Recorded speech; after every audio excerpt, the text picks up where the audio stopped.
एक समय की बात है, एक गांव में एक गुरु रहते थे, जिनके बारे में खबरें आई कि एक दूसरे शहर में एक और विद्वान आए हैं। वे अद्भुत ज्ञान के मालिक थे और आगे बढ़ने के लिए मशीनरी सहायता कर सकते थे। ये खबर आप सभी को बहुत पसंद आई और उस शहर के सभी लोग आपसे मिलने के लिए घूमने लगे। इन दो विद्वानों के राजा को पता चला कि वहाँ के राजा अपनी बात करने के लिए अपने दरबार में बुलाए आए। राजा ने अपने राज्य में दोनों विद्वानों से ज्ञान का प्रचार करने का आग्रह किया।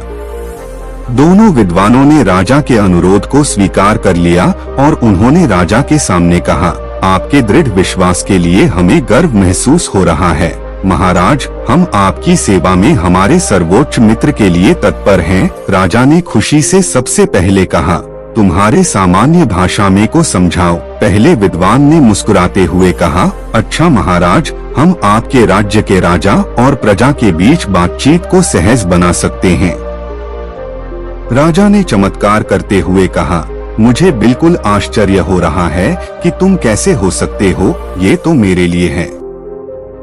एक अन्य विद्वान ने मुस्कुराते हुए कहा, महाराज, हम आपके राज्य के लोगों को बिना खाए सामग्री का ज्ञान दे सकते हैं। राजा ने बहुत ही आश्चर्य से कहा, मैं ये सभी संरचनाएं बनाने में सक्षम नहीं हूँ।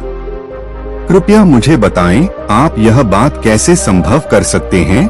पहले विद्वान ने कहा, महाराज, हम विज्ञान का उपयोग करके एक ऐसा उपकरण बना सकते हैं जिससे हम राजा के साथ धर्मनिहित बातचीत कर सकते हैं।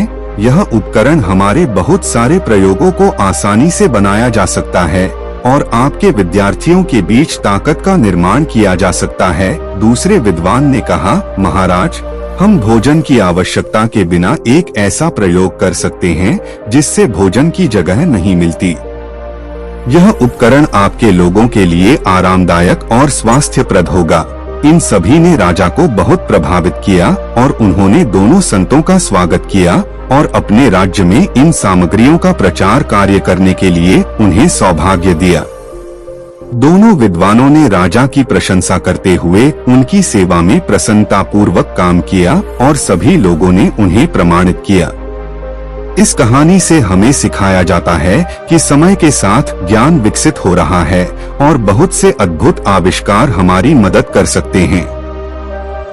दो बौद्धों की उदारता, लक्षण और सेवा भाव की मिसाल हमें यह बताती है कि हमें अपने ज्ञान और कौशल को समाज की सेवा में लाना चाहिए।